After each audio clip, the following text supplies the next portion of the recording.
Berikan tepuk tangan yang dahsyat buat Tuhan kita. Yes, silakan duduk kembali saudara. Puji nama Tuhan. Baik, malam hari ini saya akan bicara tentang dirham yang hilang. Ya, saya tidak berbicara mengenai bagaimana supaya caranya kita diberkati Tuhan. Enggak, saudara. Tapi malam hari ini poinnya adalah saya akan berbicara bagaimana supaya kita bisa jadi berkat buat Bapak Yahweh. Amin, saudara. Jangan terus-terusan kita dong yang gimana nih caranya supaya kita diberkati Tuhan. Jangan gitu terus ya. Tapi Tuhan juga kepingin dia diberkati, saudara. Mau memberkati Bapak Yahweh? Ya. Oleh sebab itu malam hari ini saya akan berbicara mengenai sesuatu supaya hidup kita itu punya nilai di hadapan Tuhan. Supaya hidup kita itu punya rasa di hadapan Tuhan. Ya. Jangan cuma berpikir bagaimana caranya kita menikmati Tuhan. Jangannya berpikir bagaimana caranya supaya kita dapat menikmati berkat Tuhan. Enggak. Tapi Tuhan juga mau dia menikmati kita loh, saudara. Amin. Dia juga kepingin menikmati kita, saudara. Oleh sebab itu malam hari ini saya mengajak saudara untuk sekarang giliran kita. Hidup kita, bagaimana supaya hidup kita itu bisa dirasakan oleh Bapa Yahweh. Karena itu tujuannya dia menciptakan kita. Amin. Karena tujuan Tuhan tentang hidup kita bukan hanya untuk dia memberkati kita, bukan.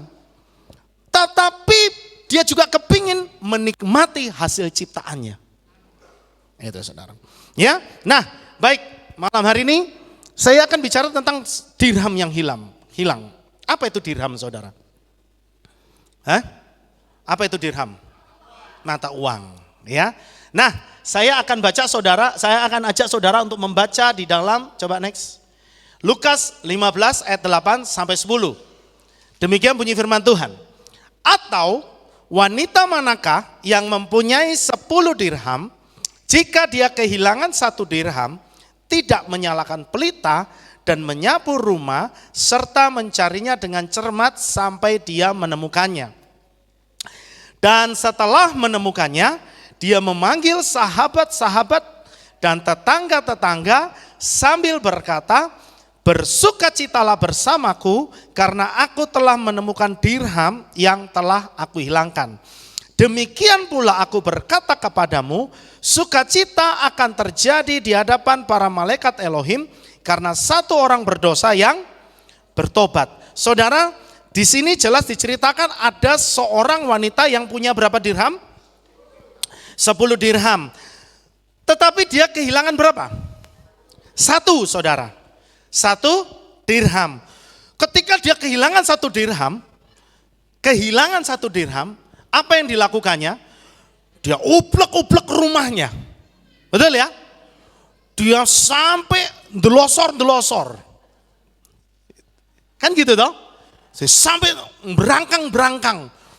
Do you know the meaning of berangkang? Tante Frida tahu ya? Berangkang itu, ya begitulah ya. Cari di kolong, cari di lemari, sampai sapu-sapu. Ini saya pikir sesuatu yang alamiah, saudara. Pasti ibu-ibu juga begitu. Ada yang pernah ngalamin kehilangan nggak? Mungkin kehilangan cincin kah? Kehilangan gelang kah, ya kan? Tetapi bedanya dengan wanita ini, ya. Kalau saudara ini ibu-ibu ini saya ngomong tentang ibu-ibu ini. Kalau saudara kehilangan cincin emas, baru saudara pasti nyari. Betul ya? Cari saudara, sampai keringet dingin, keringet panas. Apa kok dicari? Eman. Sak gram berapa sekarang? 800-an ya? 800 sampai 900. Kalau 10 gram, woi, hilang gitu tok. Wah, nggak mungkin bisa terima ibu-ibu ya. Eman, cari. Tapi wanita ini, dia nggak kehilangan seperti yang ibu-ibu rasakan. Tahu bedanya? Ya, Ibu ini cuma kehilangan berapa? 1 dirham. 1 dirham. Ya, saya nggak tahu nilai dirham pada waktu itu berapa, tapi terakhir waktu kami ke Dubai kemarin, mata uangnya kan dirham, saudara. Dirham, 1 dirham itu sekitar 4.100, sekitar 4.100, 4.200. Aduh, kehilangan 1 dirham, nggak sampai gojeng. Ya, saya yakin kalau ibu-ibu kehilangan uang cuma 2.000-3.000 perak, cincailah, ya kan? Apa mesti sampai belani nyali berangkang di bawah kolong meja, kolong jembatan? Begitu? Enggak. Khas, si jeng gojeng, cincai. Ya gitu ya Om ya, cincailah. Beda kalau 4 juta ya Om. 1 dirham, cincailah. Tapi enggak dengan ibu ini saudara. 1 dirham cari sampai ketemu. Nah, kemudian di ayat selanjutnya setelah ketemu dia panggil teman-temannya. Ini kan lebih pikiran matematikanya, simpuannya koslet saudara. Lu ya kan? Hilang 1 dirham, ketemu malah manggil teman-temannya. Buat apa? Bikin pesta. Lah kan ini simpuannya koslet. Lu ya kan? Ini kalau orang China ngomong ini apa ini ya istilahnya? Henpen saudara. Henpen ya. Henpen itu apa? Bodoh. Gitu kan, sepuanya koslet. Ini panggil teman-temannya malah bikin pesta, kan nggak masuk akal, harusnya rugi. Bukan malah cuan, malah bocuan. Udah ya kan? Bukan malah haucuan, tapi malah bocuan. Gitu. Malah nggak untung gitu ya. Tetapi dikatakan di ayat 10 dikatakan demikian pula aku berkata kepadamu, sukacita akan terjadi di hadapan para malaikat Elohim karena 1 orang yang bertobat. Nah, dari sini kita tahu ceritanya ternyata 1 dirham, 1 nyawa, 1 dirham atau 1 nyawa di hadapan Tuhan itu sangat berharga. Tapi saya akan bahas sesuatu yang lebih dari ini saudara. Ya, kita lihat nanti. Next. Nah, apa maksud dari kata dirham yang hilang? Dirham itu adalah sebuah alat tukar yang memiliki nilai. Ingat, dirham itu alat tukar yang punya nilai, memiliki nilai. Sebuah dirham bisa bernilai tinggi atau nilainya turun sesuai dengan kemauan orang untuk mau pakai itu dirham atau tidak. Ini hukum pasar, hukum ekonomi. Ya, kalau persediaannya banyak, yang mau sedikit, harganya jadi murah atau mahal, saudara? Hah? Persediaannya banyak, yang mau sedikit, harganya jadi mahal atau murah? Murah, ya kan? Tapi kalau barangnya sedikit, yang mau banyak, barangnya jadi murah atau mahal? Mahal. Nah, itu nilai sebuah mata uang. Ya. Nah, sama seperti nilai sebuah mata uang. Contohnya dolar. Dolar, saudara. Ya. Dulu di tahun sebelum 97, 1 dolar itu nilainya hanya 2.000 sampai 3.000. Betul ya? Gitu. Tapi saudara lihat sekarang berapa nilai dolar? Ya, itu karena pada tahun 98 terjadi krisis ekonomi. Gitu ya. Jadi, ini kalau saya cerita tentang ceritanya bagaimana bisa terjadi krisis panjang, saudara. Ya, tapi intinya nilai mata uang itu nilainya bisa naik turun karena tergantung dengan kemauan seberapa banyak orang yang masih mau pakai dolar tersebut atau tidak. Gitu. Ya, makanya Bapak Presiden kita, Presiden Jokowi itu gencar supaya kita itu transaksi pakai apa? Rupiah. Supaya rupiah itu nilainya naik gitu. Semakin hari makin naik gitu ya. Saudara, kalau saudara pergi ke luar negeri, itu sebenarnya agak ngenes, saudara. Kenapa? Ya, Kalau saudara bawa rupiah, ditukar di sana, belum tentu orang mau, saudara. Saya pernah nih, jangankan pergi ke luar negeri yang jauh, di Malaysia saudara. Ya, sekali waktu saya belanja, saya kehabisan uang ringgit. Saya cuma punya dolar Singapura dan punya rupiah. Nah, saya pikir kalau saya belanja pakai dolar Singapura, rugi saya. Karena dinilai juga rendah sama dia. Gitu kan. Akhirnya saya coba-coba iseng-iseng. Manggilnya kalau orang sana kan Pak itu kan Pak Cik ya. Ya kan? Pak Cik, Mak Cik gitu.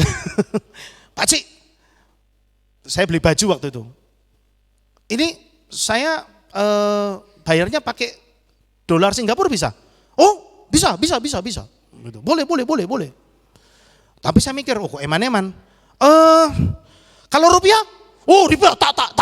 Rupiah tak nak katanya gitu. Kan kurang ajar saudara ya. Padahal rupiah yang saya bawa lumayan banyak kan gitu. Tapi nggak mau saudara. Nah itu menandakan rupiah kita ternyata tidak banyak orang yang mau di luar negeri. Jadi giliran dolar Singapura mau, rupiah nggak mau saudara. Ya, nah itulah sebabnya Presiden Jokowi begitu gencar untuk supaya semua transaksi di dalam negeri pakai rupiah. Oke, next. Nah, dirham yang hilang itu tidak hanya berbicara mengenai sebuah barang yang hilang sebenarnya. Ya.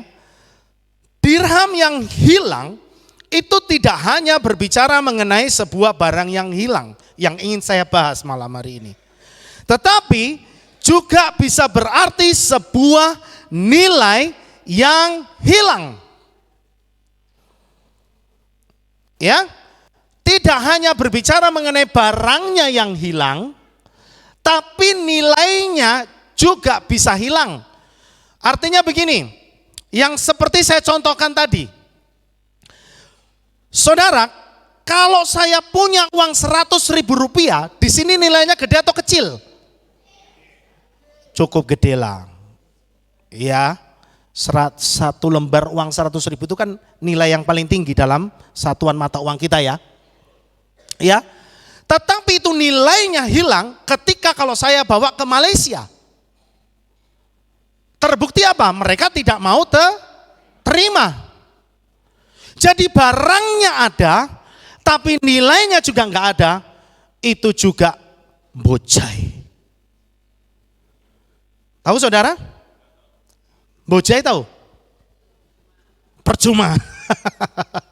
Ya, percuma. Barangnya ada, tapi kalau nilainya nggak ada, itu juga percuma. Nah ini yang saya mau bahas malam hari ini, saudara. Ya, dirham yang hilang itu juga bisa bicara tentang nilai yang ada di dalam diri kita. Nilai yang hilang di dalam diri kita. Kalau nilai itu hilang, maka diri kita tidak ada gunanya. Kalau di hadapan Tuhan, saudara sudah tidak bernilai, tidak ada gunanya. Kalau saudara datang beribadah di sini, tapi hati saudara tidak ada di sini, itu sama saja saudara nggak punya nilai. Paham saudara? Ya, ada loh. Makanya begini saudara. Saya heran ada orang-orang yang datang beribadah setiap hari Minggu, setiap hari Rabu, setiap Sabat. Tapi iman mereka tidak bertumbuh. Kenapa? Karena ketika mereka datang, hatinya nggak ikut datang. Itu yang saya katakan tidak ada nilainya. Ya. Oleh sebab itu penting untuk kita menyadari bahwa ketika beribadah itu bukan cuma absen setor muka sama papi mami supaya nggak dipesuki. Oke? Ya. Jangan saudara datang ibadah karena saudara sungkan. Salah. Ya. Itu di hadapan Tuhan tidak ada nilainya.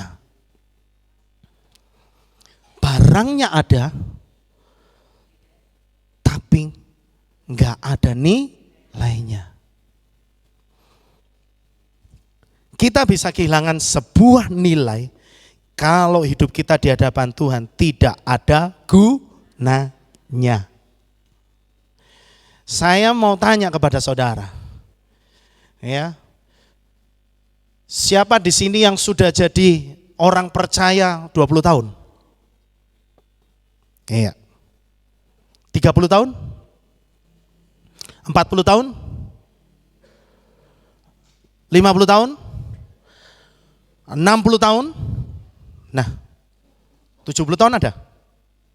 Kalau 70 tahun berarti umur saudara paling tidak 80 tahun ya? Iya kan? Saya mau tanya kepada saudara. Selama saudara jadi orang percaya, sudah berapa banyak yang saudara kerjakan untuk Tuhan? Ini tidak perlu saudara jawab di sini, tapi ini menjadi perenungan dalam diri kita. Sudah sejauh apa yang saudara dapat kerjakan untuk Tuhan? Apakah saudara hanya puas duduk dan jadi orang yang terlihat setia, tapi saudara tidak melakukan apa-apa? Ini jadi sebuah perenungan untuk kita. Ingat, ketika saudara datang, Tuhan tidak hanya lihat casing saudara. Tapi ketika saudara datang, Tuhan lihat spirit saudara. Sampai di sini saudara ngerti nggak maksud saya? Paham ya? Ngerti ya? Ketika saudara ada di tempat ini dan duduk, beribadah, menyanyi, yang Tuhan lihat bukan bentuk tubuh saudara. Bukan bagusnya baju saudara yang saudara pakai. Perhatikan baik-baik. Yang Tuhan lihat adalah spirit saudara. Amin. Itu yang Tuhan lihat. Itu yang Tuhan nilai. Itu yang Tuhan dapat rasakan. Ingat, ada ayat kitab suci yang mengatakan kalau garam itu jadi tawar, gak ada gunanya. Saudara adalah tanaman-tanaman yang ditanam oleh Bapa Yahweh untuk menjadi tanaman yang bertumbuh dan berbuah.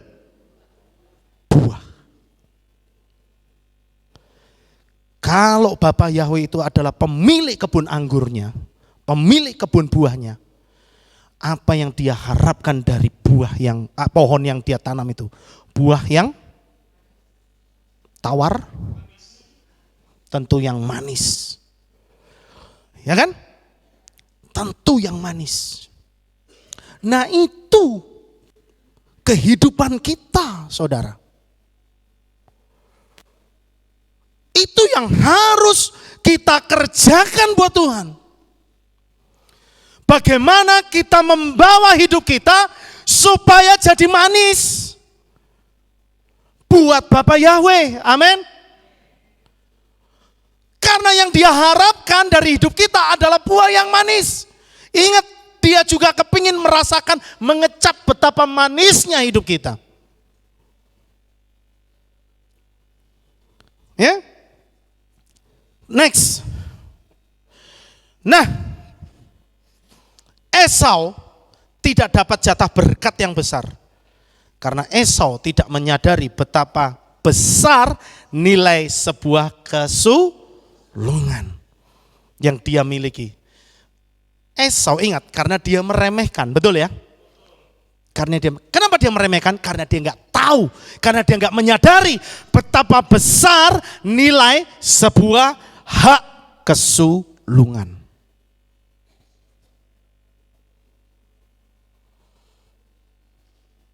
Ingat saudara, ya,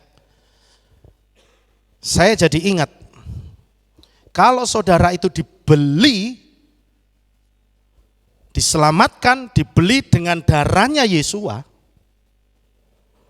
berarti saudara punya nilai, itu senilai darah Yesua.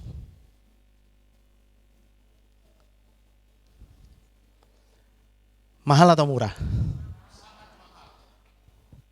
Priceless. Priceless. Priceless itu kalau orang sedang ngomong priceless, lu mau bayar berapa, enggak tak jual. Itu orang kalau sedang ngomong, no, this is priceless. Saudara enggak mungkin bisa beli. Itu nilai kita. Amin.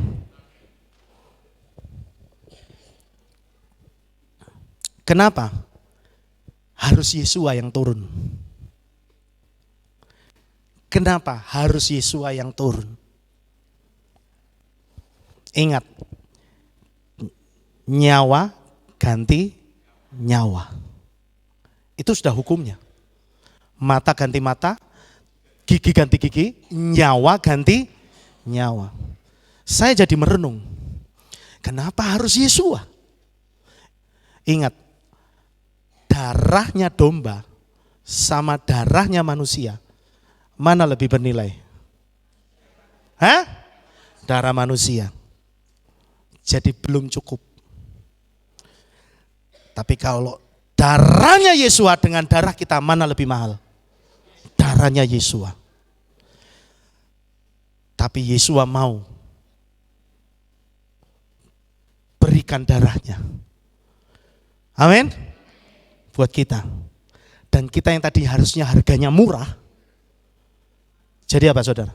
Mahal. Makanya jangan main-main saudara. Bapak Gembala selalu ingatkan, nilai hidup kita, nilai darah kita itu senilai darah. Perhatikan itu kata. Perhatikan itu kata saudara. Itu bukan kata-kata yang biasa loh. Ya. Kalau kita sudah senilai darah Yesua, ya, maut itu tidak akan bisa merenggut kita. Amin. Karena dia nggak mampu beli, gitu. Karena dia nggak mampu beli. Siapa yang dapat mampu membeli darahnya Yesua? Nggak ada. Itu. Makanya Yesua bilang sudah tunai tak bayar. Bahkan seharusnya sosok saudara. Ngerti maksudnya ya? Seharusnya setan tuh ngasih sosok. Kembalian. Karena darah Yesua terlalu mahal. Darah kita itu murah. Katakan kalau saya skala nilainya mungkin darah kita itu hanya senilai 100 rupiah. Darah Yesus itu bisa 1 triliun, 2 triliun, 2000 triliun. Sosoknya harusnya banyak. Tapi sekali lagi, Yesus itu cincai. Ya kan? Makanya saudara, ingat baik-baik. Darah kita yang tadinya murah, jadi mahal. Hargai iman kita. Jangan sampai gara-gara bisnis kita jual iman kita. Itu sama saja kita jual darah Yesua. Yang tadinya mahal saudara jual murah. Itu namanya apa? Pelecehan. Ya. Esau baru hak kesulungan. Tapi saudara bisa lihat di akhir cerita, Esau menyesal. Tapi apa daya, nasi sudah jadi bubur. Gak bisa dibalikkan jadi nasi. Ya, gak bisa. Perhatikan, nilai sebuah hak. Next. Nah, sebuah nilai itu bisa naik atau turun sesuai seberapa besar manfaat dirham tersebut. Kembali lagi tadi tentang nilai dirham atau uang tersebut dari waktu ke waktu. Contohnya, koin 100 rupiah itu punya nilai yang tinggi di tahun 60 sampai 70-an. Saya mau tanya sama Empek Roni nih. Betul ya Empek? Uang 100 rupiah tahun segitu gede apa kecil? Besar ya. Kira-kira bisa beli apa ini? Take. 100 rupiah itu bisa beli apa? Kalau yang sudah hidup di tahun 60-70-an? Bisa belanja 1 hari ya? Beli sayur gitu ya? Bisa ya? 60 sampai 70-an. Saya pernah baca sebuah artikel bahwa gajinya Presiden Soekarno pada tahun 70 itu 1.000 rupiah.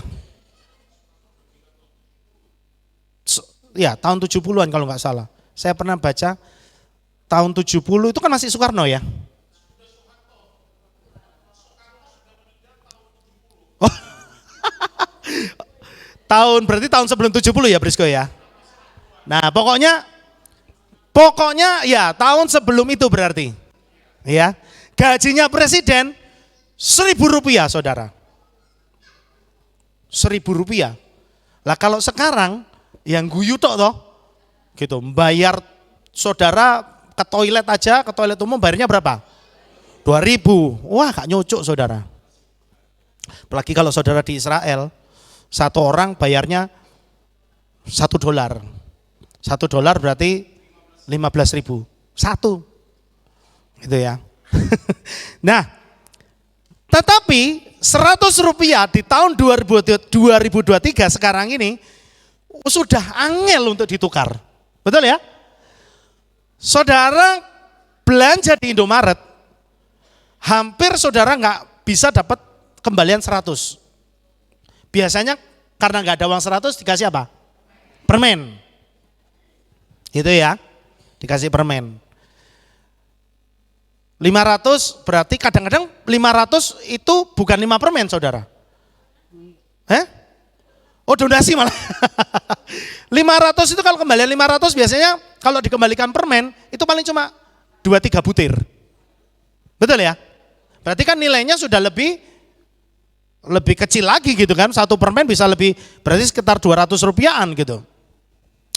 Iya kenapa? Karena nilainya sudah kecil atau sedikit untuk bayar, iya sudah sulit, bayar toilet aja sudah 2.000, beli permen sebiji sudah 500 rupiah. Terus next, karena manfaatnya sudah semakin berkurang gitu loh saudara, ya bisa berkurang nilainya karena waktu. Sama seperti uang dolar. Uang dolar itu di tahun saya pernah juga melihat di sebelum tahun 50 uang $1 itu nilainya sudah sangat gede untuk orang Amerika. Sudah sangat gede. Jadi uang mereka pun masih waktu itu baru 1 sen, 2 sen gitu ya. Untuk $1 itu sudah gede. Gitu. Itu sama seperti $1.000 kalau sekarang. Gitu ya. Jadi nilai sebuah barang itu bisa semakin turun karena waktu. Nah, nilai sebuah barang bisa semakin naik bila barang tersebut semakin sedikit dan semakin banyak orang yang suka dan membutuhkan karena manfaatnya. Nah, emas, kenapa emas nilainya tinggi saudara? Karena emas itu angel didapat. Saya pernah nonton film National Geography, orang yang nambang emas, itu kalau nambang saudara, satu gunduan sake hilat ini, baru cuma dapat beberapa gram. Baru dapat sekitar 2-3 gram. Satu ini loh, gundukan tanah ini, sake hilat ini, baru dapat sekitar 2-3 gram. Bayangin saudara. Ya, betapa sukarnya untuk bisa dapat emas. Nah, karena jumlah emas di dunia ini jumlahnya sedikit dan semakin sukar didapat, maka nilai emas itu akan terus cenderung naik. Gitu. Ya, karena barangnya itu angel, saudara. Oke, lihat lagi. Nah, saya mau kasih tunjuk beberapa barang dengan nilai yang sangat fantastis. Ya. Ini tisu bekas yang digunakan oleh Lionel Messi untuk menyeka air matanya, belum lama ini dijual secara online dengan harga mencapai 1 juta dolar. Jadi 1 juta dolar itu sama dengan berapa? 15 miliar. Ya. Messi menggelar konferensi pers di markas Barcelona di Camp Nou. Itu adalah sesi konferensi pers terakhirnya bersama klub Katalan tersebut. Menurut kabar yang dilansir oleh Complete Sport, orang yang mengambil tisu tersebut duduk di barisan terdepan dalam sesi konferensi pers Lionel Messi di Camp Nou. Dia cukup beruntung karena bisa melihat di mana Messi membuang tisunya usai menangis. Orang tersebut kemudian berani menjual mahal tisu tersebut karena diklaim mengandung material genetik lapulga. Ini nggak masuk akal menurut saya ya. Ya. Jadi tapi yang saya dapat kesimpulannya adalah kenapa tisu itu jadi mahal? Karena bekasnya orang terkenal. Nah, kalau bekasnya saya tak jual 1.000 aja. Dah tak kurangi 500 wes. Ya kan? Nggak ada yang mau. Coba kalau saya jadi orang terkenal, mesti saudara lah rebutan sama umbelnya saya.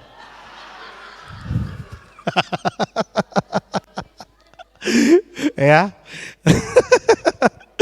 Nah, saudara bisa nangkep ya. Jadi sebuah barang itu nilainya akan tinggi tergantung siapa yang punya. Tak kasih tahu saudara, kembali lagi. Kita itu harganya murah. Kita itu harganya murah. Ya kan? Kita itu harganya murah. Tetapi sekarang kita harganya mahal. Kenapa? Karena yang punya siapa? Yesua. Amin. Gitu. Makanya Rasul Paulus ngomong, sebelum aku mengenal Yeshua HaMashiach, hidupku yang lama itu semua sampah. Karena memang benar gak ada nilainya. Tapi semenjak dia ada di dalam Yeshua HaMashiach, priceless. Amin. Tetapi sekali lagi saudara, tidak berhenti di situ. Tuhan itu mau menerima saudara apa adanya. Yang tidak bernilai, dia mau beli.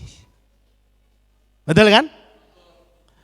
Tapi saya kasih tahu, setelah Tuhan kita jadi miliknya dia, Tuhan gak mau kita jadi apa adanya. Harus ada apanya. Amin. Makanya saya kembali tanya kepada saudara, berapa lama saudara sudah menjadi orang percaya?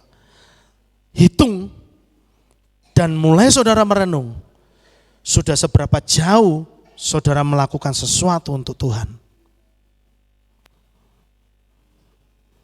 Saya setia datang beribadah, belum cukup. Kembali yang saya katakan, banyak orang datang beribadah, cuma bawa casingnya tok. Sampai di sini matanya kosong. Dengar firman Tuhan langsung. Begitu pendetanya ngomong, ya kita baca ayat yang terakhir. Wah langsung ayat yang terakhir. Langsung melek. Jadi dia taunya ayat yang terakhir. Ya kan biasanya gitu toh. Saya perhatikan tuh. Ya kan? Kalau saya khotbahnya sudah lama, itu orang sudah mulai begini saudara, ada yang begini. Gitu. Macam-macam kan gitu ya. Yang kalau yang belakang sendiri mungkin kerasa nggak kelihat gitu. Jadi lama-lama dongak gini saudara. Oh, udah take off langsung sampai Hong Kong. Tapi begitu saya ngomong, ya saudara kita baca ayat yang terakhir langsung semangat gitu ya saudara. Soalnya apa? Ayat yang terakhir. Jadi saya pikir mungkin saudara butuhnya ayat yang terakhir ya. Ya. Oke, tapi saya percaya sekarang tidak ada yang begitu saudara. Ya, di sini tidak ada yang Gitu, nggak tahu di situ. Di sini maksudnya. Next. Nah, ini pemecah rekor benda termahal di dunia. Harganya 925.000 triliun. Triliun, bukan miliar ya. Saya mau tanya, 1 miliar itu sama dengan berapa juta? 1.000 juta. 1 miliar. Untuk saudara punya uang 1 miliar berarti harus punya uang 1.000 juta. Bukan 100 juta tapi 1.000 juta. Berarti kalau punya uang 1 triliun, saudara harus punya berapa? 1.000 miliar. 1 triliun sama dengan berapa juta? 1 juta. 1 triliun itu sama dengan 1 juta juta. Itu baru 1 triliun. Nah kalau 1.000 triliun.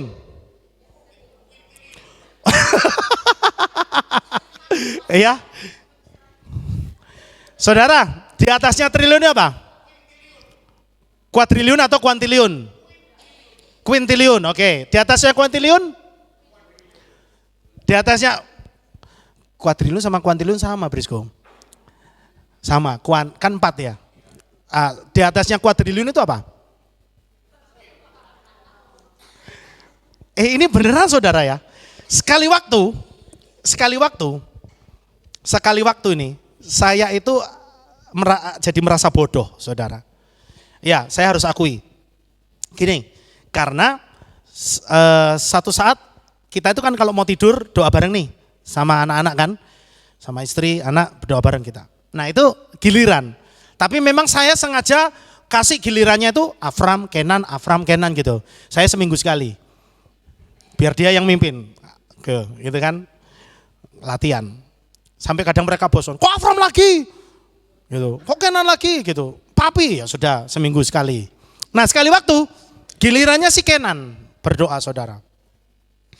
Terus dia ngomong gini, diberkatilah papi dengan uang berdesiliun-desiliun. Desiliun ini piro? Ya saya cuma, oh ya amin gitu. Tapi saya sambil mikir, iki arek ini kakek nonton TikTok ini. Pasti, ya pasti yang jadi kambing hitam TikTok. Jadi, ya sudah, saya cuma terima dalam hati saudara. Ya amin bu, desiliun itu piro mbuh.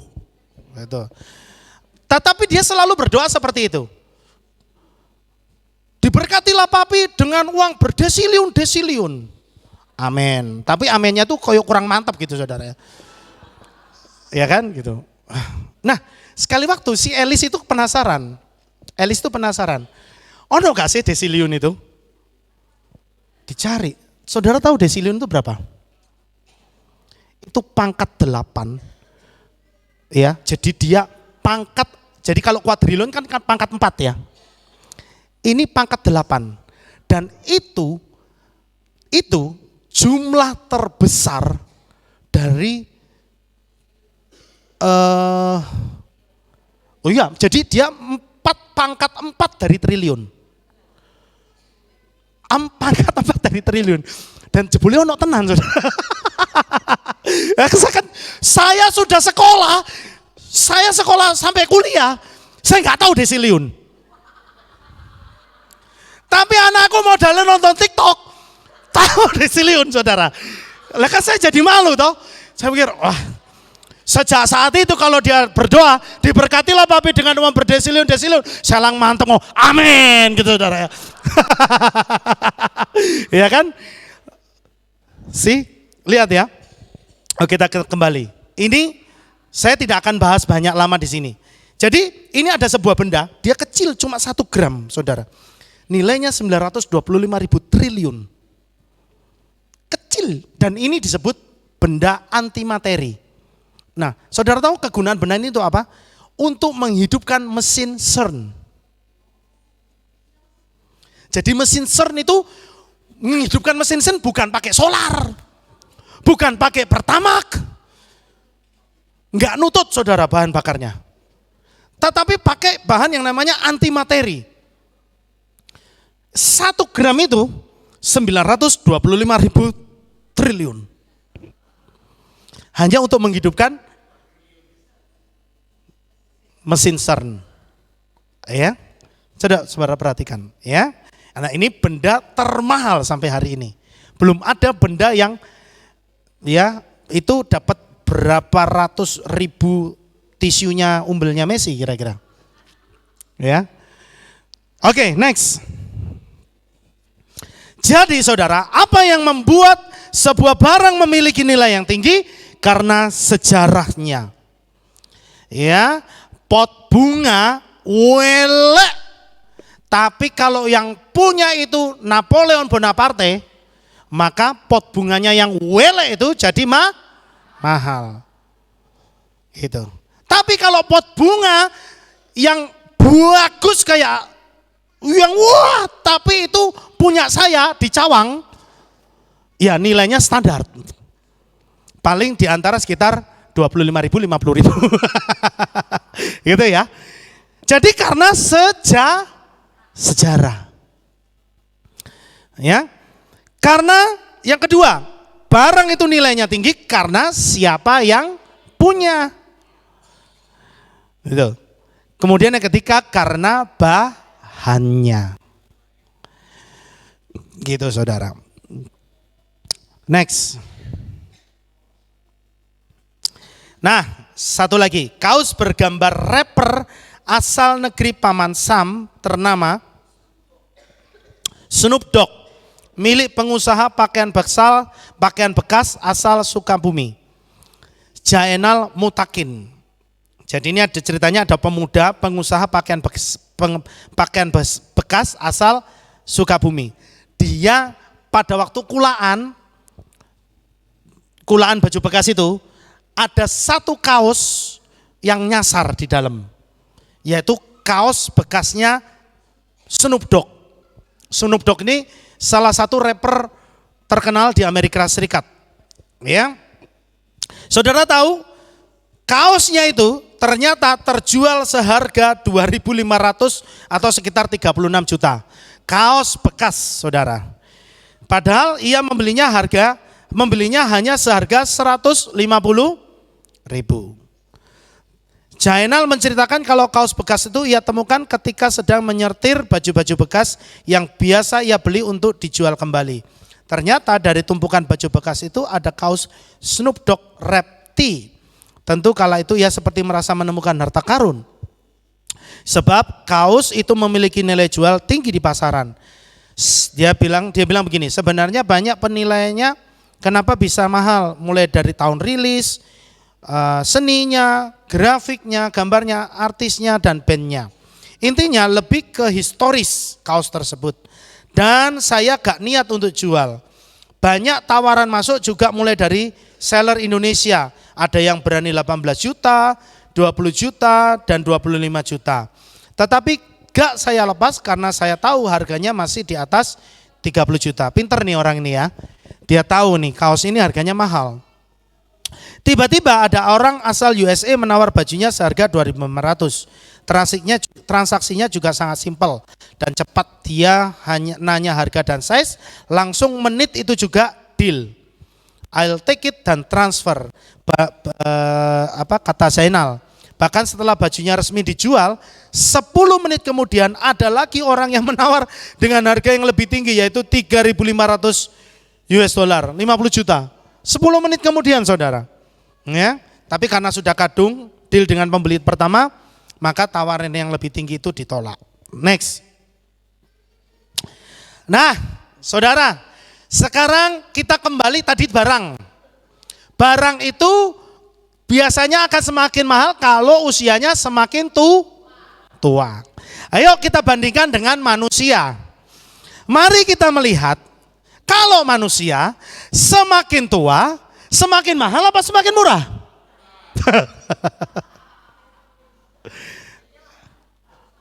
Ya kan?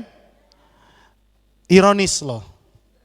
Manusia itu semakin tua, biasanya semakin tidak dihargai.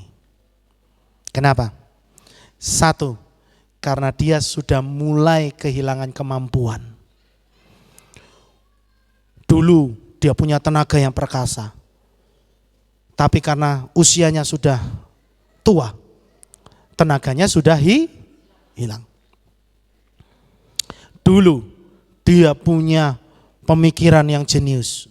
Tapi semakin tua karena tidak dilatih terus, jadi apa? Pikun.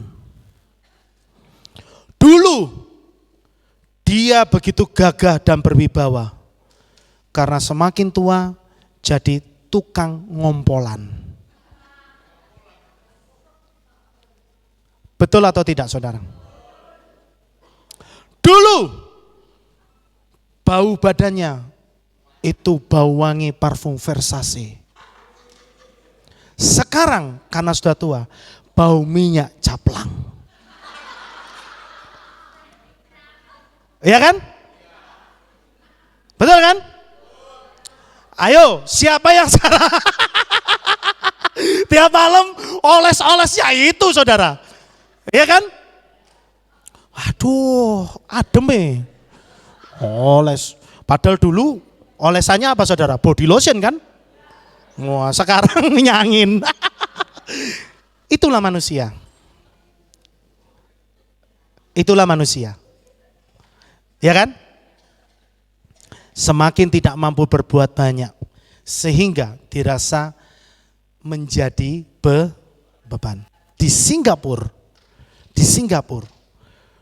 dulu banyak sekali orang-orang tua yang begitu 60 tahun ke atas, mereka hidupnya terlunta-lunta di Singapura. Kenapa?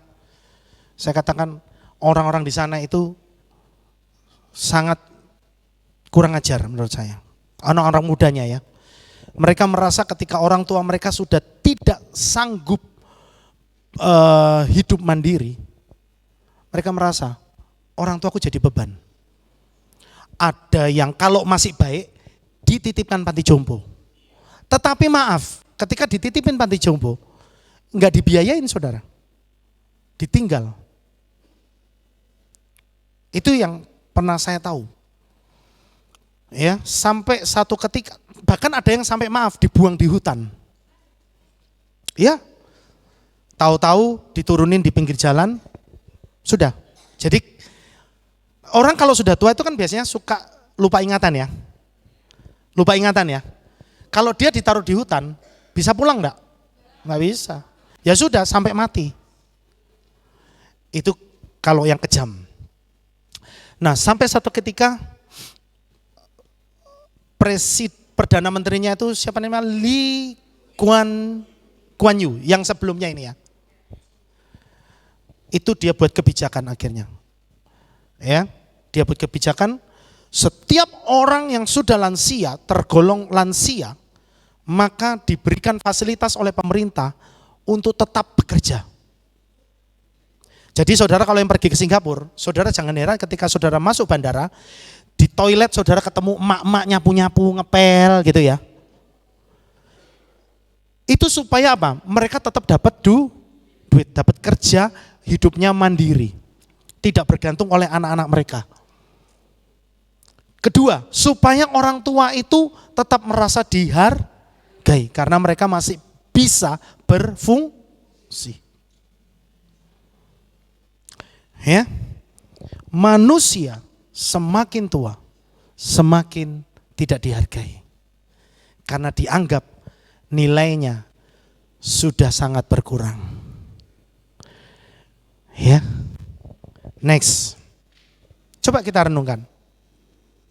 Bayangkan kalau kita mengalami hal yang seperti itu. Kita hidup tapi tidak dianggap sama oleh orang lain. Karena kita tidak punya manfaat apapun. Bagaimana perasaan kita? Sakit. Ya kan? Sakit, saudara. Orang, salah satu kebutuhan manusia untuk dia bisa hidup di dunia ini. Salah satu kebutuhan yang dia butuhkan, yang tidak bisa dia lepas. Itu bukan cuma masalah makan dan minum. Bukan. Tapi kebutuhan untuk dihargai. Jangan saudara berkata, oh aku tidak butuh penghargaan orang. Tidak bisa. Ya, ingat, natur kita ini diciptakan serupa dengan Elohim. Elohim, Bapa Yahweh, itu dikatakan bertahta di atas pujian. Manusia diciptakan, dia juga butuh dihargai. Coba saudara, ini saya mau kasih contoh. Om Cuan, Om, kalau tante tiap hari nih, ya mungkin hari pertama dicuekin, hari kedua dicuekin, gak dianggap. Umpama nih, ini tes drive, umpama ya, cuma tes aja. Jangan dipraktekkan, hanya tes. Umpama tante mau tahu nih sampai mana kesabarannya Om Cuan. Hari pertama, nggak usah bikinin sarapan. Tanya, sarapan nih mbah? Sarapannya di mah? Kalau dewe. Mungkin, oh iya, mungkin dia lagi bad mood, kan gitu ya. Hari kedua, coba gitu lagi. Gitu, mah sarapannya di? Kalau dewe lah, gitu. Saya yakin, hari ketujuh, bludrek mesti. Ngamuk mesti ya Om ya. Opo? Aku salah opo? Gitu. Padahal tante cuma ngetes kan gitu kan. Wah, di tensi naik tensinya saudara. Gak taunya gara-gara itu. Kenapa? Karena merasa tidak dianggap.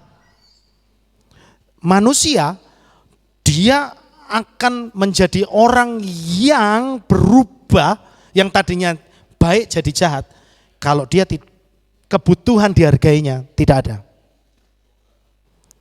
Manusia itu butuh dianggap.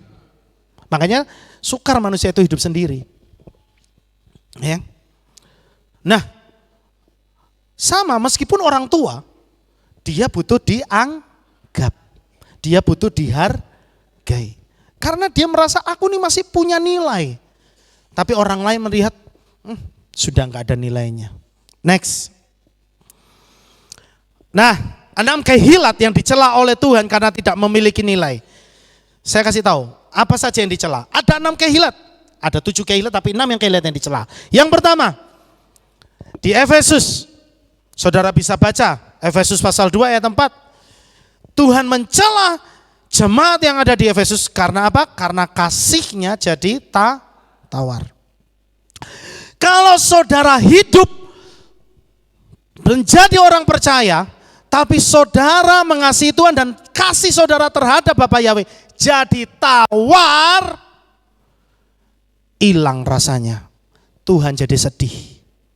Itu yang seperti yang Tuhan cela. Ya, jemaat di Efesus Tuhan cela. Kenapa? Karena kasihnya jadi tawar.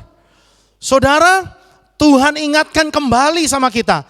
Di akhir zaman ini, kita justru harus semakin berapi-api.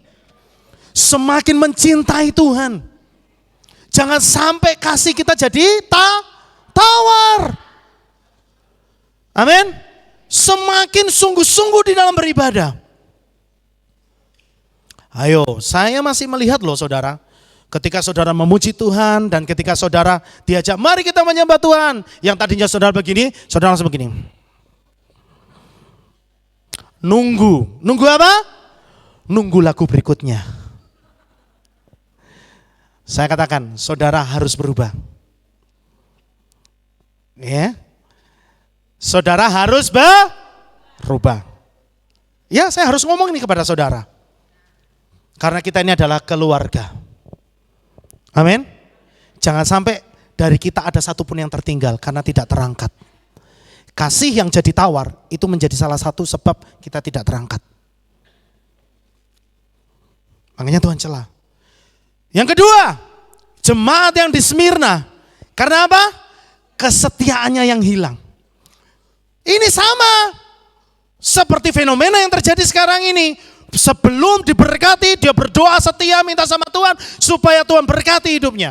Ketika Tuhan sudah mulai berkati hidupnya, kesetiaannya dalam beribadah sudah mulai berkurang. Karena apa?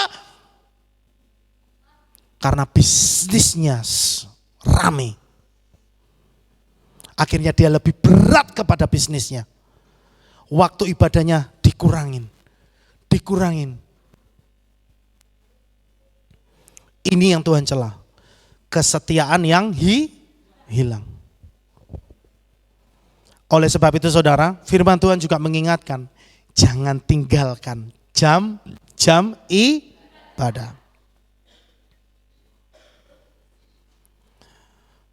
Kesetiaan yang hilang. Tuhan itu setia loh sama kita. Amin. Jadi jangan sampai kita tidak setia. Setia sampai mati. Amin. Kan kita suka nyanyi itu lagunya. Apapun yang terjadi di dalam hidup ini, aku kan tetap mengikutmu. Ya kan? Ya kan? Ya. Itu praktek loh saudara setiap hari. Yang ketiga, yang dicela karena ada dalam pengajaran yang salah. Ya, itu jemaat di Pergamus. Jadi saya katakan, memang betul firman Tuhan bilang bahwa umatku binasa karena kurang pengetahuan. Ya. Ini mereka jemaat di Pergamus itu setia, sungguh-sungguh, tetapi dalam pengajaran yang salah. Makanya saudara, orang-orang Kristen di luar sana, bukan mereka tidak baik. Hati-hati, saya katakan.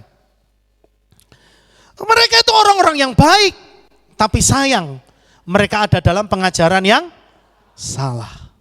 Itulah sebabnya menjadi tugas kita untuk kasih tahu sama mereka. Kamu ini salah loh. Gitu maksudnya. Tapi jangan terus begini. Hei, kamu masih ibadah di situ ya? Iya. Salah, gue sesat. Wah, dia malah gak simpatik sama kita saudara ya. Gitu. Maksudnya begini, tugas kita untuk kasih tahu sama mereka bahwa mereka itu ada di dalam pengajaran yang salah. Kemudian yang keempat, jemaat yang di Tiatira. Apa yang Tuhan cela? Karena gembalanya mengizinkan ada pengajar yang salah untuk mengajar. Makanya Papi Lukas ini saudara, kenapa dia tidak sembarangan panggil pembicara dari luar? Enggak sembarangan. Jadi jangan saudara berpikir, kenapa ya? Kok kita enggak pernah tuh ya? Kan kita butuh penyegaran nih, refreshing. No. Ya. Karena Bapak Gembala kita itu punya hati supaya saudara itu ada di dalam pengetahuan yang benar. Amin. Oleh sebab itu tidak mungkin sembarangan. Dan saya pun kalau ditunjuk untuk berdiri di tempat ini, bagi saya itu beban yang sangat berat. Karena saya nggak bisa sembarangan ngomong. Saya nggak bisa sembarangan kasih materi firman Tuhan. Karena saya tahu bobot saudara itu bobotnya berat. Bukan berat badannya maksudnya. Tapi bobot iman saudara, bobot pengetahuan saudara, saya tahu lebih dari jemaat-jemaat orang Kristen lainnya. Jadi saya pun punya kewajiban, kalau Papi sudah tunjuk saya, itu sampai detik ini loh saudara, saya harus akui, makjeleb. Iya. Begitu Papi ngomong, kamu son tugas ya besok, itu langsung makjeleb. Gitu ya, meskipun saya harus ngomong, oh ya siap, saya harus siap. Tapi makjeleb. Karena saya tahu, yang harus saya siapkan, saya nggak bisa siapkan secara sembarangan. Ya, kalau sudah begitu saya harus semedi saudara. Harus bertapa, masuk gua dulu. Ya, saya harus ngomong itu, betul. Saya harus merenung Tuhan apa yang harus saya sampaikan. Tentang berkat mereka udah ngerti, tentang keselamatan mereka udah ngerti. Hampir semua saudara sudah ngerti. Makanya yang saya katakan, yang saya sampaikan kepada saudara itu adalah sekedar mengingatkan kembali. Apa yang saudara kerjakan atau ada yang belum saudara kerjakan, supaya saudara kerjakan. Karena keselamatan itu harus dikerjakan. Itu firman Tuhan. Kerjakan keselamatanmu dengan takut dan gentar. Artinya dengan serius, dengan sungguh-sungguh. Jadi tugas saya itu bukan memberitakan sesuatu yang baru, tapi mengingatkan kembali. Supaya untuk kita sama-sama tetap kuat di dalam Bapa Yahweh. Ya. Kemudian apa? Yang berikutnya, jemaat di Sardis. Spiritnya yang hampir padam. Spiritnya, itu yang saya katakan tadi saudara. Kalau saudara datang di tempat ini, jangan hanya sebatas saudara setor absen. Ya. Supaya terlihat oleh papi mami, oh rajin. Gak perlu dibesukin. Belum. Itu belum apa-apa. Ya. Itu baru sebatas pemandangan papi mami sebagai gembala. Sudah seneng kalau saudara datang. Kenapa? Kalau saudara datang berarti ada kesempatan saudara mendengar firman Tuhan. Amin. Tetapi itu baru sebatas penglihatan manusia. Loh, papi mami itu gembala kita kan manusia juga toh? Ya kan? Kan bukan setengah dewa. Ya. Makanya saudara saya kehimbau, jangan sampai ada yang, ya saya harus ngomong ini. Ada soalnya orang-orang itu yang waduh menganggap Papi Lukas itu kayak dukun. Ya. No, saudara salah. Ya. Mereka manusia biasa yang dipakai oleh Bapa Yahweh. Nah, belum sampai di situ. Yang utama adalah ketika saudara datang, saudara harus store spirit, store roh saudara di hadapan Tuhan, gitu loh maksudnya. Amin. Ketika saudara datang dan duduk, saudara menghadap ke depan, saudara harus katakan, Shalom Bapak Yahweh. Gitu. Gitu. Saya siap memuji dan beribadah kepadamu. Saudara harus tunjukkan spirit saudara, roh saudara yang menyala-nyala di hadapan Tuhan. Itu yang Tuhan mau. Itu yang bisa dirasakan. Itu yang namanya buah yang manis. Ini bicara tentang bagaimana saudara menyenangkan hati Tuhan. Bukan bicara bagaimana saudara diberkati oleh Tuhan. Jadi maaf, hari ini saya tidak bicara tentang berkat. Ya. Tapi saya bicara tentang hatinya Bapak. Kemudian yang keenam, jemaat di Laodikia. Spirit yang suam kuku. Gitu.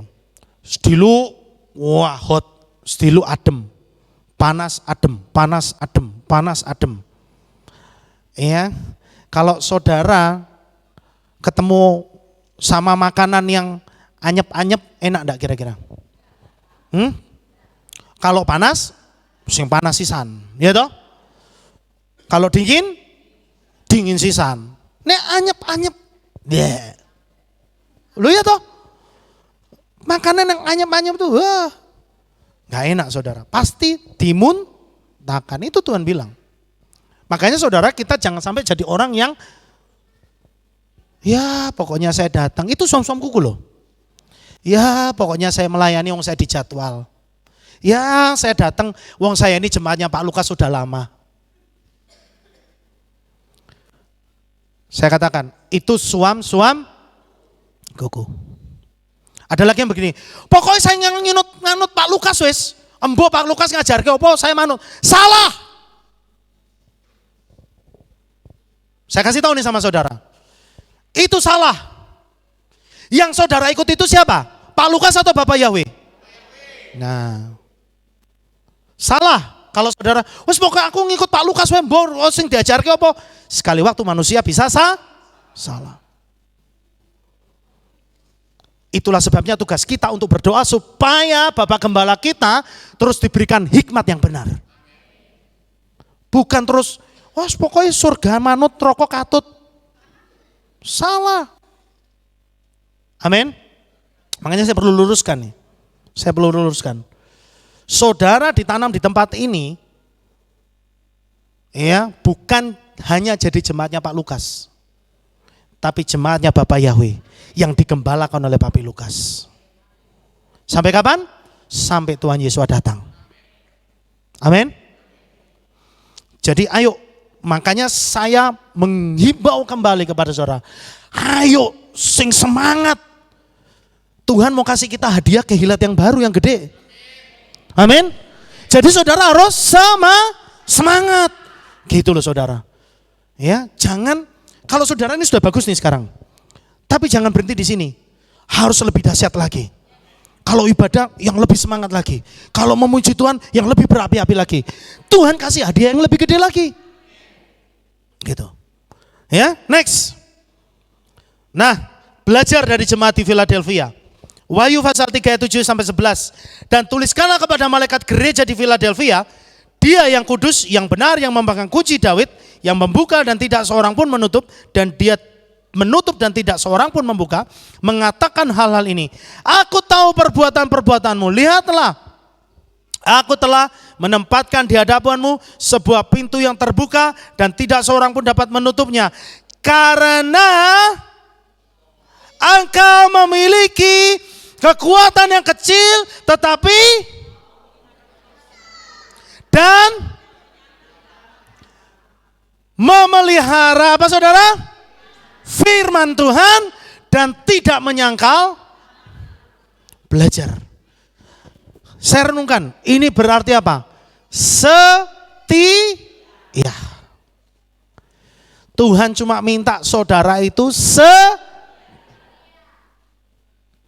sekali lagi saya ingatkan, saya katakan, Tuhan minta supaya kita setia. Kata amin, kata amen dalam bahasa Ibrani alef mem nun itu sebenarnya berasal dari kata emunah, yaitu iman. Perhatikan saudara, kata amen itu akar katanya emunah. Artinya apa?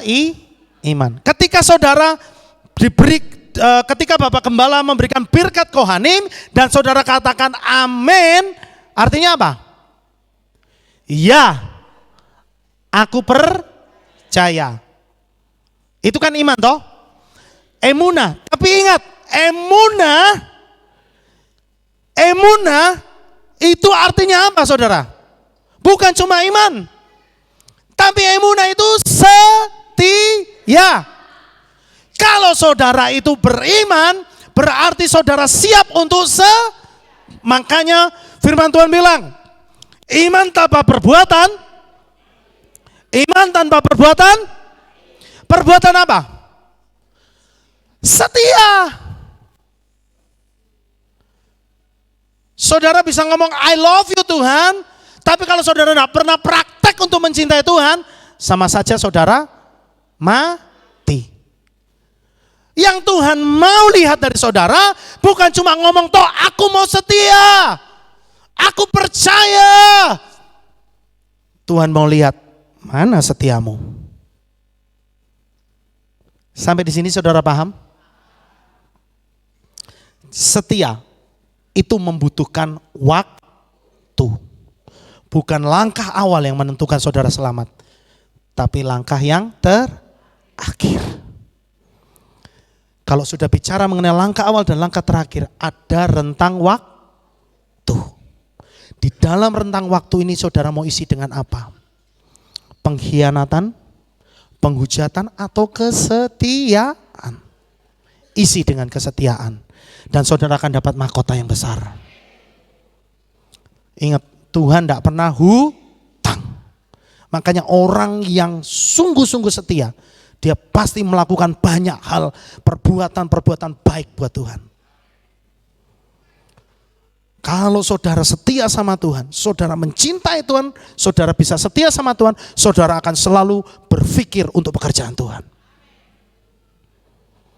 Ya, itu yang namanya Tuhan bisa menikmati saudara. Tuhan menikmati buahnya saudara. Mau jadi buah yang manis? Next. Ya, ini ayat selanjutnya. Next lagi. Kita skip. Itulah sebabnya sebagai orang yang beriman dalam Bapa Yahweh harus punya nilai yang tinggi sampai akhir hidupnya. Karena janji Bapa Yahweh membuat kita semakin naik bukan turun. Saya tadi sempat menyinggung manusia makin tua makin nilainya berkurang. Tapi saya kasih tahu saudara. Kalau kita ada di dalam Bapa Yahweh makin tua nilainya semakin tinggi. Percaya nggak saudara? Ya, nanti kita lihat. Kaleb, dia bisa tetap berperang dan mengangkat senjata untuk merebut bagian dari tanah Kanaan di usia 80 tahun. Jangan dikira ketika Tuhan berjanji sama orang Israel, ngomong, aku akan memberikan susu dan madu, dan ketika orang Israel masuk, wih enak benar banyak susu dan madu. Enggak, ternyata. Kemarin saya baru dapat sesuatu yang baru lagi. Ketika tour guide kami mengatakan, saudara lihat kanan kiri ini, kan hijau, Israel itu hijau saudara. Dia ngomong, dulu gak seperti ini. Dulu itu gersang sekali. Apalagi waktu sempat ditinggal oleh orang Israel keluar. Sebelum 1948. Saudara tahu, itu sama seperti peristiwa ketika orang Israel masuk ke tanah Kanaan, tanah yang dijanjikan yaitu Israel. Itu tanahnya gak langsung, wow bagus panen. Enggak. Gersang, dan orang Israel ngomong, katanya banyak susu dan madu. Mana? Tuhan bilang, kamu harus mengerjakannya. Kenapa Tuhan kasih tanah yang begitu sama Israel, sama orang Israel? Supaya orang Israel itu gak jadi sombong. Supaya orang Israel itu tetap bergantung sama Bapa Yahweh. Tuhan bilang, olah, kok enak gratisan. Kelola tanahnya.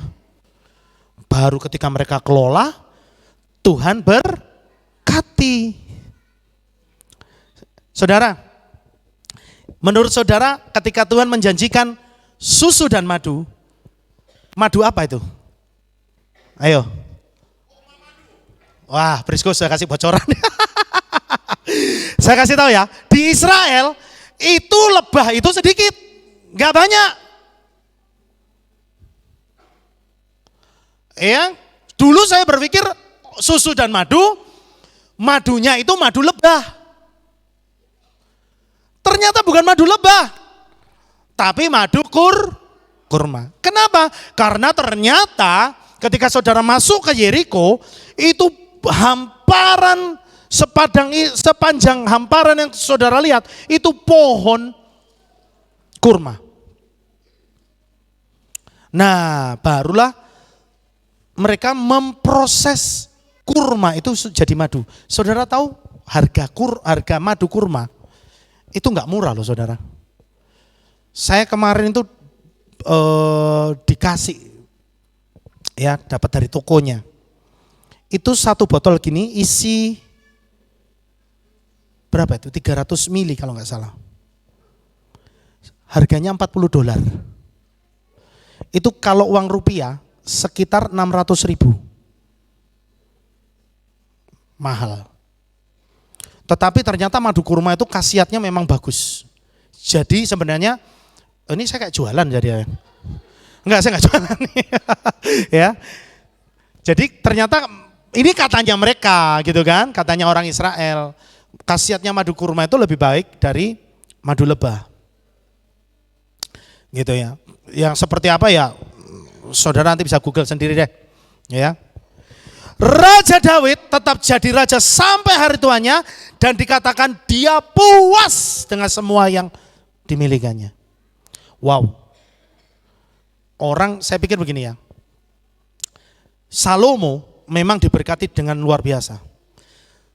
Salomo. Tetapi dalam hal menikmati berkat itu Daud. Meskipun kekayaannya tidak seperti Salomo.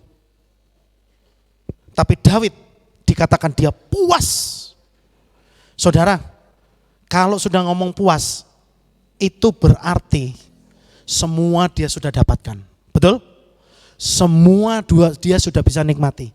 Senang enggak hari tua kita? Semua yang saudara impikan, semua yang saudara cita-citakan, saudara dapatkan. Senang enggak?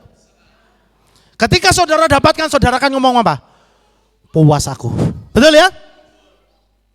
Itu yang dialami Raja Daud. Dan itu berkat. Ada banyak orang kaya, tapi dia belum tentu bisa menikmati berkatnya. Makanya saudara bersyukur. Ya, kalau sampai hari ini Tuhan berkati saudara, saudara bisa nikmati berkat saudara. Karena banyak orang di luar sana, betul penghasilannya bisa miliaran, tapi belum tentu dia bisa nikmatin. Muter lagi bayar utang, masuk lagi bayar polisi, keluar lagi bayar apa. Ya, kita bersyukur. Ya, terus. Nah, malaikat dengan kita siapa lebih berharga nilainya? Kita, saudara. Malaikat itu kalau sekali aja dia berbuat dosa, nggak ada ampun. Langsung dikutuk jadi syaiton. Ya kan? Jadi beda dengan kita. Manusia itu, kita itu selama hidup jatuh di dalam dosa berapa kali saudara? Sekali? 2 kali? 3 kali? Ya. Tapi Bapak Yahweh tetap cinta sama kita ya. Makanya saya kalau ngomong gitu waduh, nggak bisa ngomong saudara. Karena saudara lihat Bapak Yahweh itu kemurahannya luar biasa dalam hidup kita. Kita itu jahat, Tuhan masih baik. Ya kan? Gitu. Makanya coba saudara lihat nilai kenapa Tuhan bisa begitu sayang sama kita. Karena dia menganggap nilai kita itu senilai darah Yesua. Hargai itu saudara. Next. Nah, kenapa si empunya dirham senang ketika dirham itu ditemukan kembali? Kenapa? Coba. Karena dirham itu punya nilai. Kalau nggak ada nilainya nggak akan dicari. Loh ya kan? Betul ya?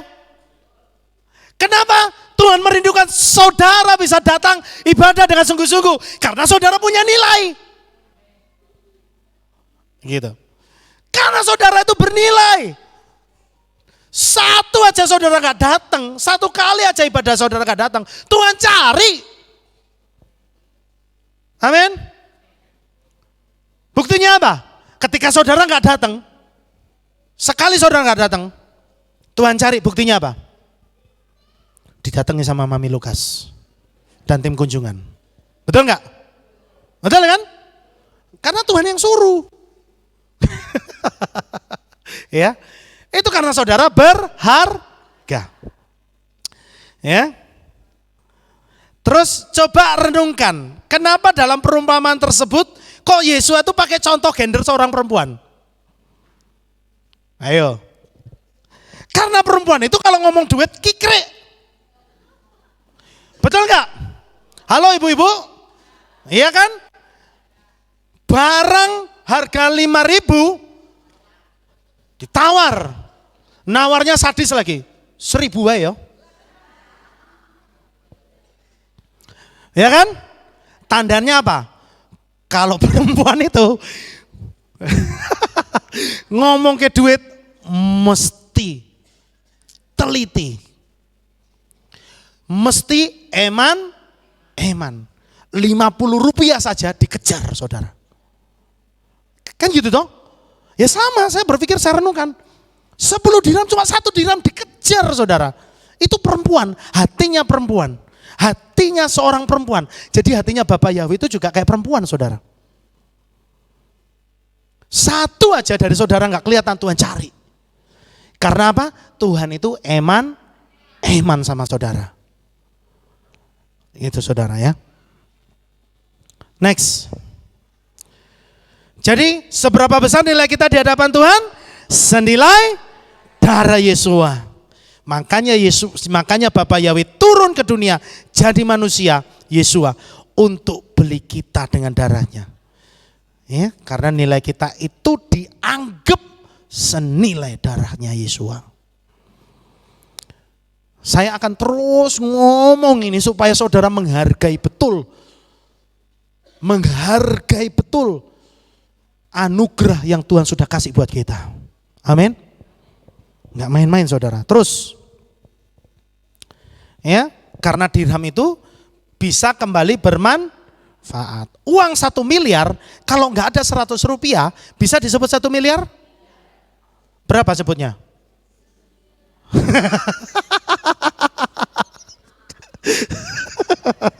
999.999.900.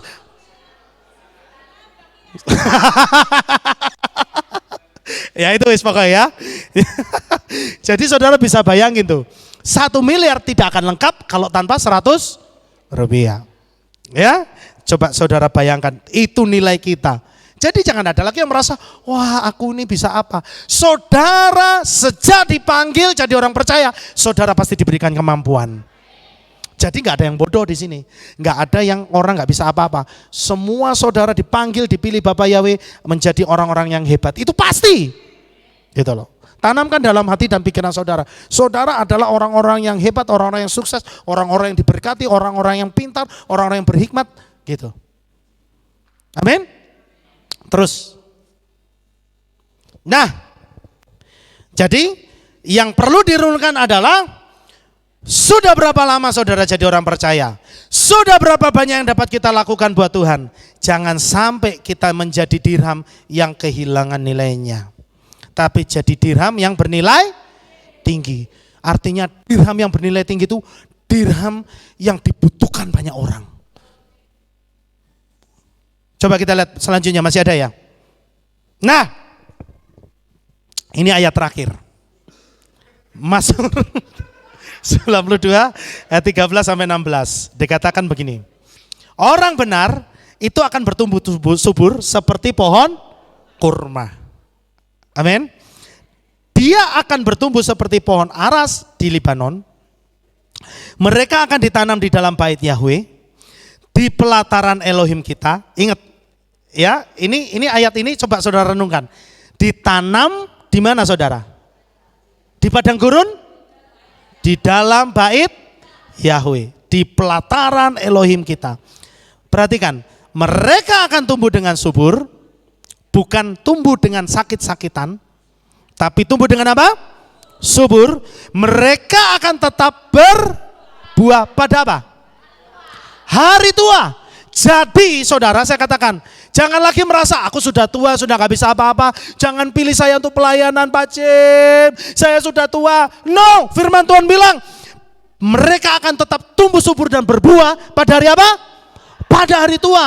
Jadi orang-orang tua yang di dalam Bapak Yahweh itu bukan semakin hilang nilainya, tetapi semakin berkualitas.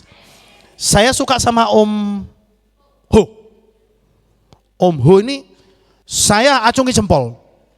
Ya, dia ambil keputusan untuk melayani Tuhan jadi singer, dan dia termasuk salah satu murid kelas pujian yang paling aktif.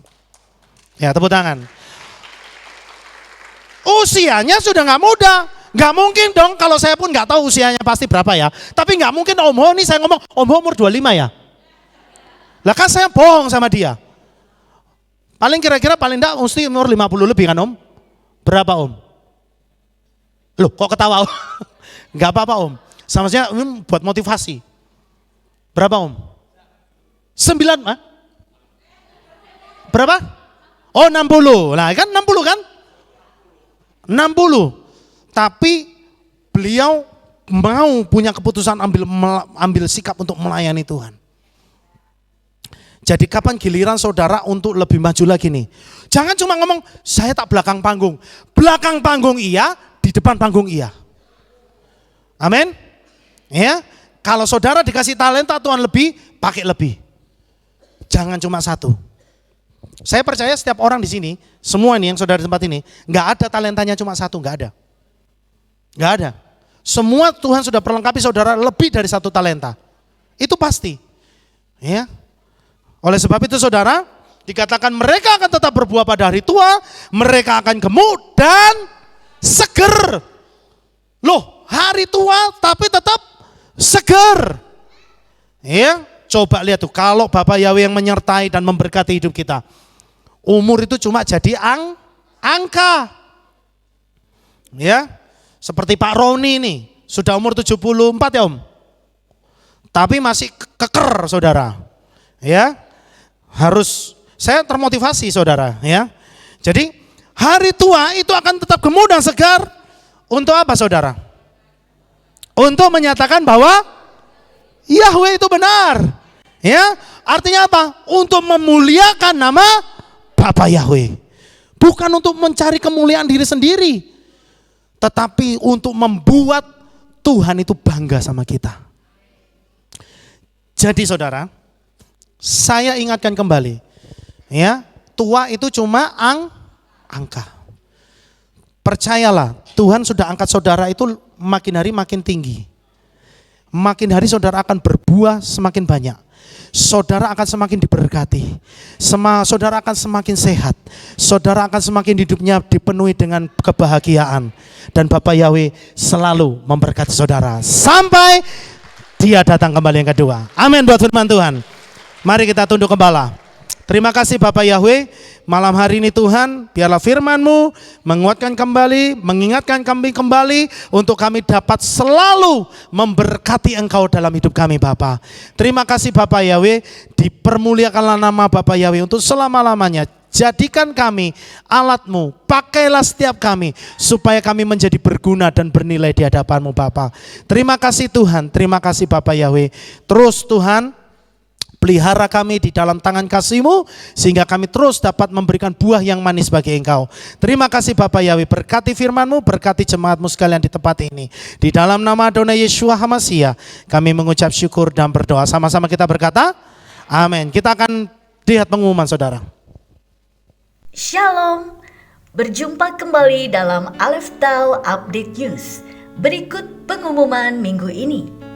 Info perkawinan.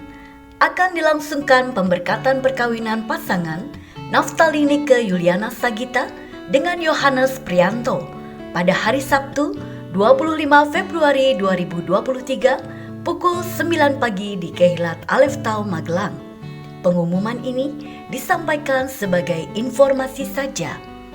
Pemberkatan perkawinan pasangan Hendaryanto Sri Ngestiyoko dengan Parjina dilaksanakan pada hari Sabtu 25 Februari 2023 pukul 11 waktu Indonesia Barat di Kehillat Aleph Tau Magelang.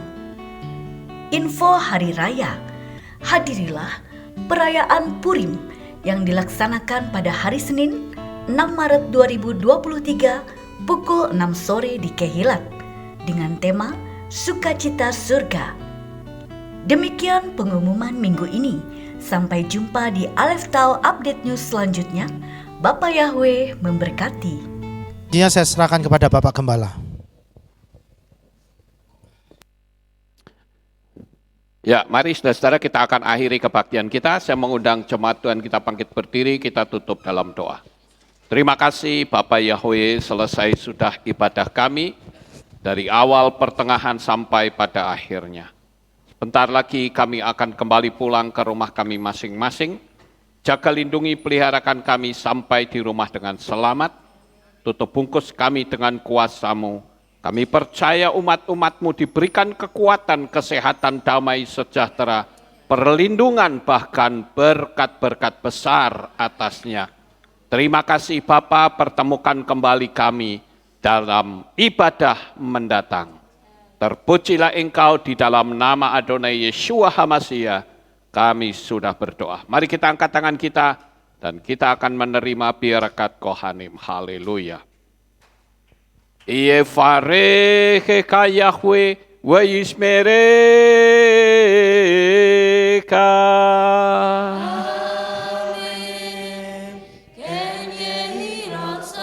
Yair Yahweh panau eleka.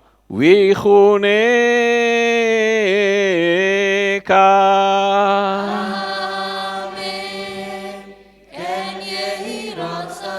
Yesaya Yahweh panau eleka wa yashem lecha shalom.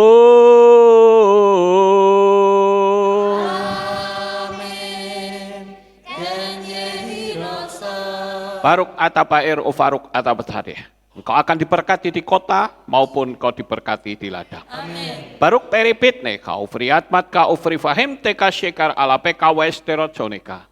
Diberkatilah buah kandunganmu, diberkati hasil bumimu, diberkati hasil ternakmu, anak-anak lembumu dan anak-anak dombamu. Amin. Baruk tanah kau misyarteka, diberkatilah bakulmu dan tempat adonanmu. Amin. Baruk ata boboy kau faruk ata bersoteka, dan kau akan diberkati pada waktu kau masuk, dan engkau akan diberkati pada waktu engkau keluar. Amin. Baruk ata Yahweh Elohenu melek haolam, besem Yeshua HaMashiach Ruach HaKodes kile olam faed. Kami sudah berdoa dan mengucap syukur. Haleluya. Amin.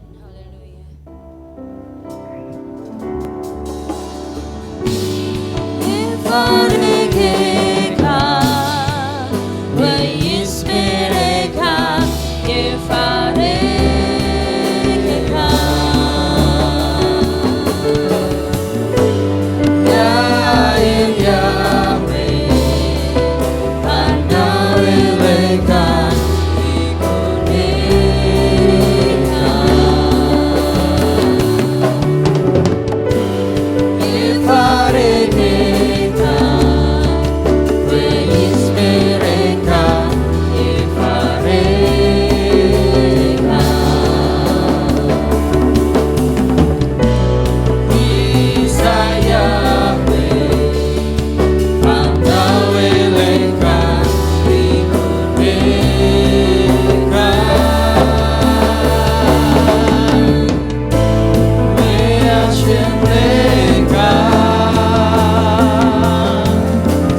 puncak tertinggi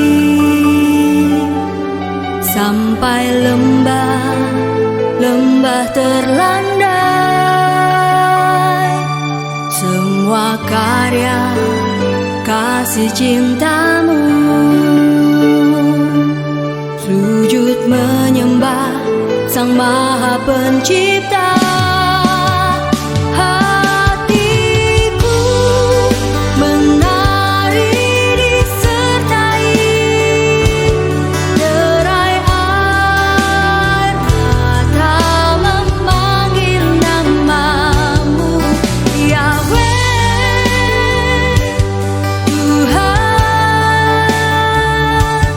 Segala kemuliaan hanya